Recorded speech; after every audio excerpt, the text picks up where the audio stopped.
Hey, what's up everybody, it's Luke here, and as you guys know, in my last video, Screen Highlights 24, I said that I would do a Q&A, where, people on Twitter and in the YouTube comments ask me questions, and I will answer them, so I'm not gonna waste too much time here, let's get right to it. So our first question is from WhatUp, and he asks, what got you into streaming/content creation? So this is actually a very good question. I started editing when I was around 9 years old, so around 2008, 2009.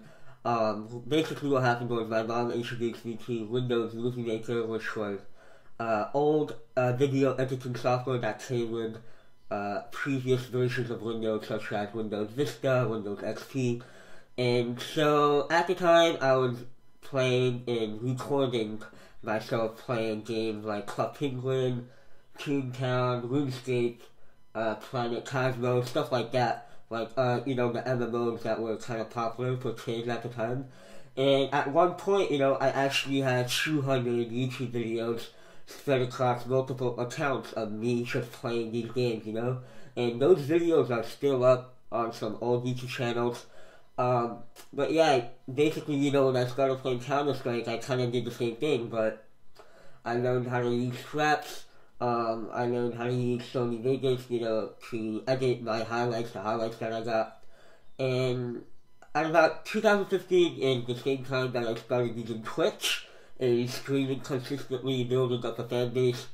And that's basically how it worked. I started on Twitch because I love to interact with people in the chat, and I also love, to get highlights so that I can edit them on YouTube later on. So that's basically how I got into it, So over here we have a question from Dan Flamano. Dan Flamano asks, Luke, what computer/mouse and keyboard do you have? The computer I'm using right now is actually a pre-built MSI computer.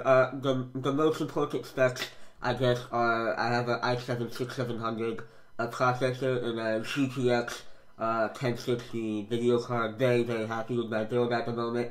As for my mouse and keyboard, for my mouse, I have a Zowie FK1, and for my keyboard, I have a Corsair K68 with red switches. Lou YT asks, where are you from? So yeah, I was born here in Southern California. I've lived here pretty much my whole life. However, both of my parents are from Algeria. I've been to Algeria many, many times, and I've also lived there from a year between 2010 and 2011, and that's actually where I started playing Counter-Strike. So yeah, I speak Algerian Arabic fluently. I have a lot of Algerian friends, and I'm very, very proud to be of my Algerian heritage, rather. And yeah, I can't wait to go there next summer. So, once you believe in Algeria. Davini asked, how blind are you? How much do you see, and why don't you use glasses? Much love, bro. Thanks a lot, man. Appreciate it. Right, so normal vision in humans is 20/20 vision. The last time I went to the doctor and got checked, I had 21/60 vision, and sometimes, depending on the day, it gets worse than that. It goes down to 21/70, 21/80, and so that means, basically, that, I will see what someone with 20/20 vision sees, but only if I'm 8 times closer than them. So that's why you see me when I play CSGO, I'm really close to the monitor, because if I'm sitting at a normal distance from the monitor, everything is really blurry to me. So, I have 21/60 vision, and the reason that I don't wear glasses is because glasses don't do anything. Glasses only correct 2 things: myopia, which is nearsightedness, and hyperopia, which is farsightedness. This is the most common visual problem in people, which is why glasses are so popular. And it basically bends light so that it is correctly reflected on the retina. However, in my case, the retina is not my problem. I have a damaged cornea, which is a fairly rare thing to have. So glasses wouldn't do anything. Glasses actually fix something completely different.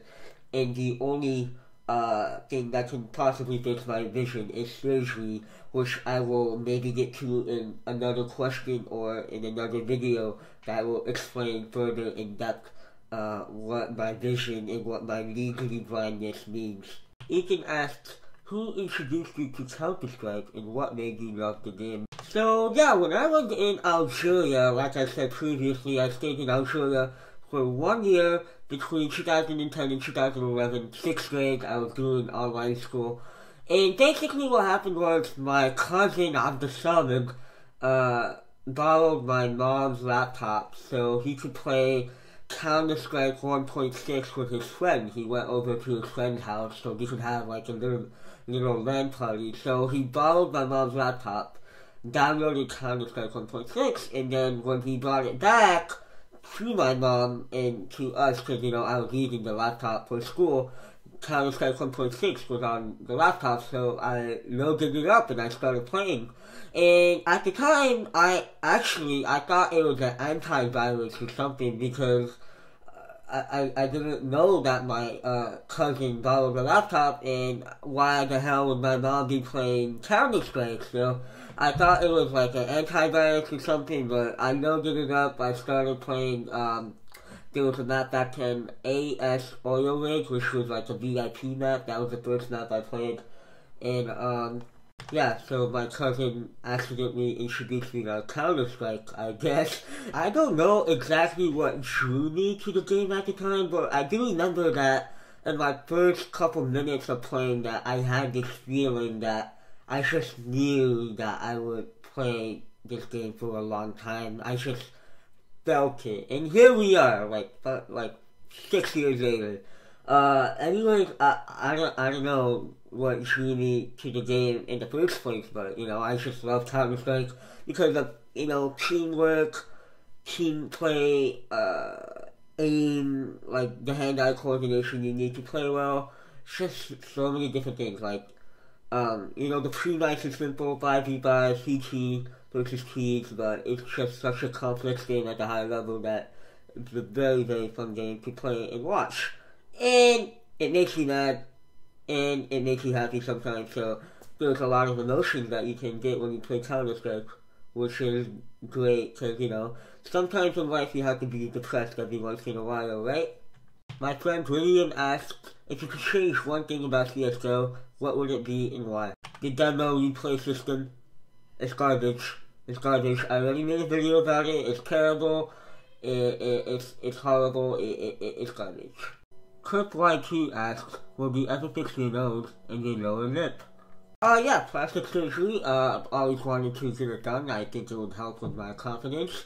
So yeah, I've explained on Twitch and in one of my videos that I will be able to get, or I would be able to get plastic surgery once I turned 18. And I turned 18 last month, and thanks to Sparkles and everyone else that donated, I do have the funds necessary to do that.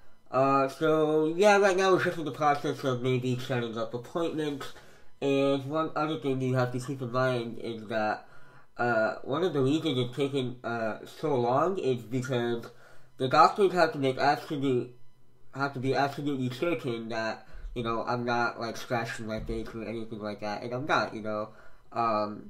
That was an issue I had when I was younger, and the problem is, they're worried that if you do the surgery and I still have that issue, like before I go to bed or something, like I scratch at my face, I don't have it, then it's just gonna be really, really bad, because, it's gonna ruin the plastic surgery. So they're trying to make sure that absolutely, psychologically I've got rid of that habit, and then, once we confirm that, I can start getting appointments, and then, we will probably do surgery sometime in 2018, so, yeah. So Stan asked, is there any risk when doing the plastic surgery, and what parts will you fix? There's pretty much no risk, actually. The way it works is that you take skin from another part of your body, in this case they're gonna, attach it to my lower lip and my nose. And I guess the only risk really is that part that you took the skin from becomes infected, but hopefully with antibiotics and whatnot, that should not happen. And also, as long as I don't, scratch my face or anything, should be a very, very high chance of success rate. So I can't wait to do it, and I will 100% vlog it. The Lucky Ninja asked, Were you bullied much when you were younger? And if so, do you think it has affected your life much? Much love from Finland. Thank you so much, man. Appreciate it. Yeah, no, I've never really been bullied when I was younger. I don't know if I just got lucky or something. You would think that, because of my appearance and maybe my voice, which is less noticeable in real life, but I still sound a little bit off when I talk to people. That I would have been bullied in school, but it just never happened. And I also feel like I'm not the type of person that would let that shit slide. Like, the moment something like that happens to me or someone else, I'm the first one to step in and defend myself. So I think even if I was put in that situation, I wouldn't let it continue for that long. So thanks for the question. Spag asks, do you feel that your condition affects your performance in matches, or do you think you will play chess as well? It definitely affects me when I play, especially my vision. So since my vision is really bad, I often have trouble seeing my teammates, seeing the radar, and seeing flashbangs. I can't avoid flashes that well. And also, although my hearing isn't as bad as my vision is, occasionally I will miss footsteps and things like that. Also, psychologically, my voice, having a messed up voice, when I play, it definitely affects me psychologically, especially before, I became famous. When you consistently have people on your own team, calling you a retard and not necessarily like kicking you out of the match, but just being mean to you on a consistent basis. And when you join a 10-man and then someone doesn't pick you because that youth kid sounds like a Mexican retard or something like that, it really, really psychologically affects your ability to play. And I think I'm gonna have to make a longer individual video about it, explaining exactly what I mean. But yeah, I'd say it's the vision and the having the messed up voice and the hearing, like it all adds up, and it definitely affects my ability to play. Skin MLG asks, do you get a lot of pressure when you stream? Like everyone expects that you wreck everyone and never fail. Good question. Yeah, when I first started streaming, there was definitely this pressure, especially, when I first got posted to Reddit a few times, my stream started to get a lot of viewers. There was definitely this pressure of like, I really, really have to play well or else no one is going to watch. And then over time, over the next few months, it became more natural to me streaming, I guess. And instead of focusing necessarily on playing well, I would start focusing on like interacting with the chat, being funny, and just being a good streamer. And then, being a good player was just, it would come naturally. I wouldn't even have to think about it. And then, over time I would start to be more consistent when I streamed. And I wouldn't really worry about it. So right now, no, there's really no pressure on myself to play well. I just enjoy streaming, and if I don't play well, then I just, I play the next game, and, I focus on that. So, yeah. James asks, hi Luke, how do you think any kind of surgery would affect your ability to play CS? Do you think you could play pro? That's an interesting question, actually. I do feel like if I got my cornea operated on and my vision was restored to 20/20 vision, then that would certainly help a lot, and I would probably be able to play in Premiere if, I just kept playing. Pro level though, I feel like pro is kind of a stretch even if I wasn't born with this condition, because now, we're in 2018, the scene is so competitive right now that, like, you could be really, really good, you could do very well in Premiere, but you still might not make it to Pro League just because you don't have the right connection, you don't know the right people, teams are, like, they're, looking for someone else, or, there's a lot of different factors, and, there's millions of CSGO players, but only a couple of them play in Pro League, so I don't think that, I'm ever going to play in Pro League, but I'm confident in my ability to get to Premiere at some point in time, especially if I get my vision fixed. That's the most important. And but you know, hopefully that will happen soon. So yeah, we'll see. Skippy Penguin asked, without your disability, do you think you would still be as popular? So yeah, this is an interesting question actually, because on one hand, I'm not gonna say that like my condition. By the way, I'm not gonna say disability anymore because I don't want to. I don't like that word.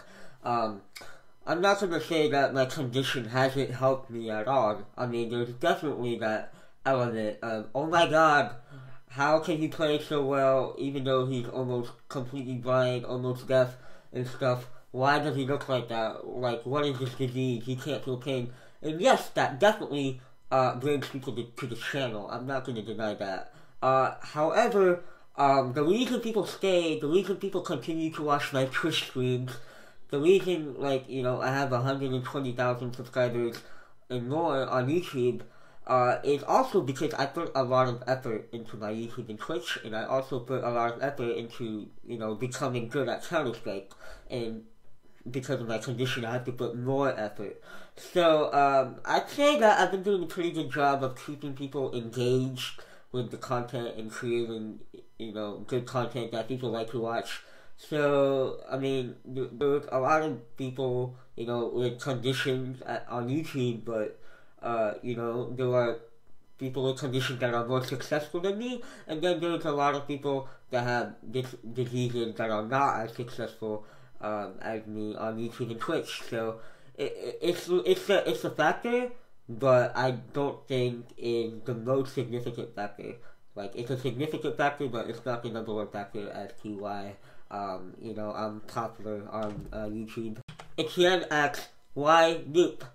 So yeah, basically when I was younger, I used to play this game called Toontown Online, and I had a friend in that game, a purple dog named Loopy.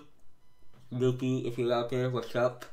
So yeah, I guess when I started playing Counter-Strike, that's just the first thing I thought of. I thought of my friend Loopy, and then I took out the Y, I just made it Loop, just so it sounds less loopy, you know? I don't want people to think that I'm high all the time, and that's how I got the name Loop. Sniper asked, Loop, can you live on your money that you make from live streaming and YouTube?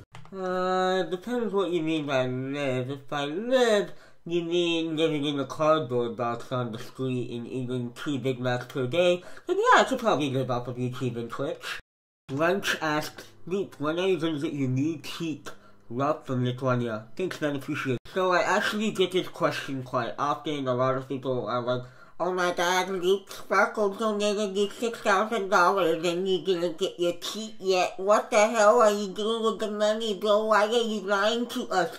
Well, the thing is, it's a little bit more complicated than that. So, let me explain.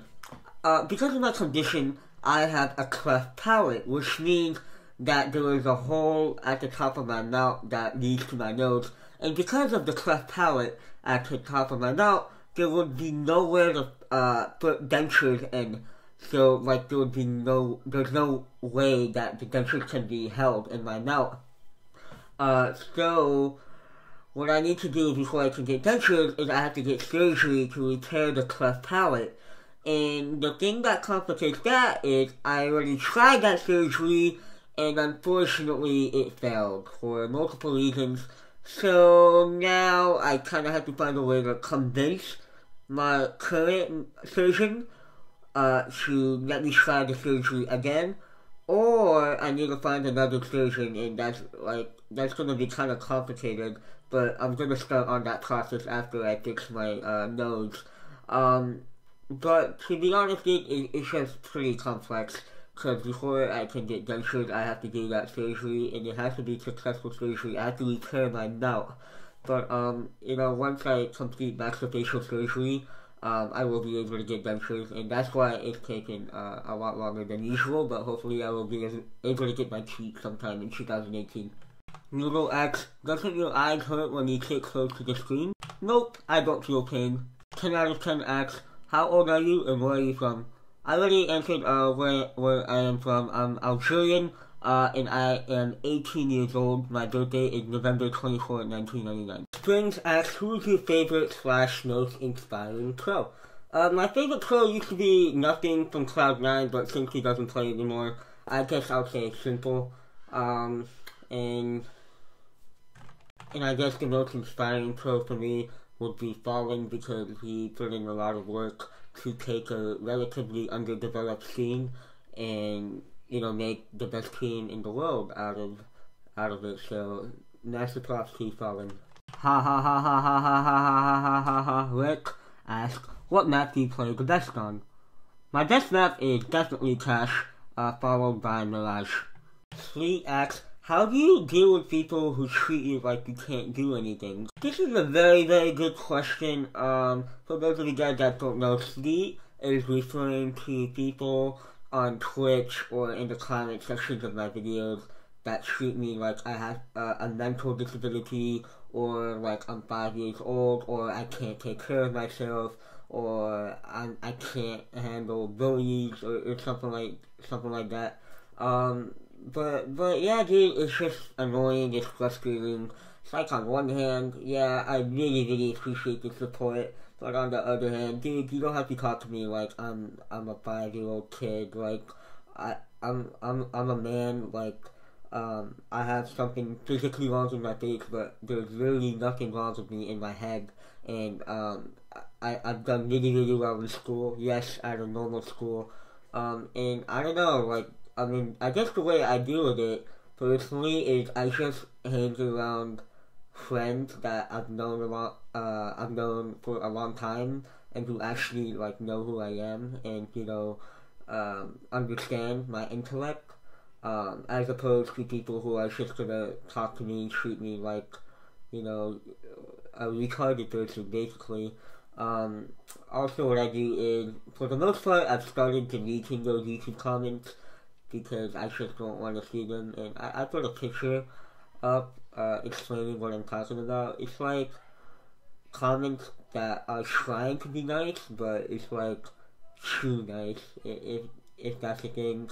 But yeah, hopefully, you know, people start to see me as more of a CSGO player and a YouTuber, as opposed to my condition being the focal point of my videos, which I don't want them to be. Like, you know, I just like playing CSGO and making videos. Every once in a while I'll make a video about my condition, but that's just to inform people. So I hope people start treating me normally as time goes on. And for the most part, people do. It's just that small minority of people that post comments like that kind of annoy me, but it's not a big deal. I'm just learning to deal with it. But for the most part, yeah, I just delete those comments, and I don't really pay much attention to them. So yeah, thanks for the question.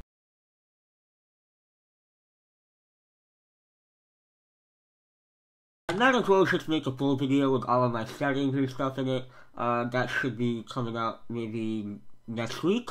But anyways, my sensitivity is 1 at 800 dpi, 1 sensitivity 800 dpi. My resolution is 1024 times 768 black bars, and my crosshair is on the screen now.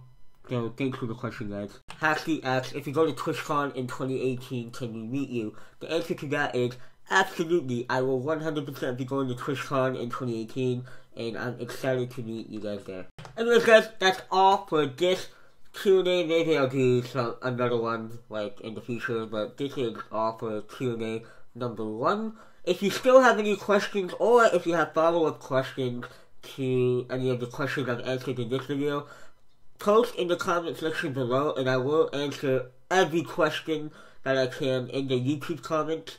That being said, I have a question for you guys. I want to know if you guys can understand what I'm saying for the most part, or no, because if not, then I will take the extra time and put subtitles on this video.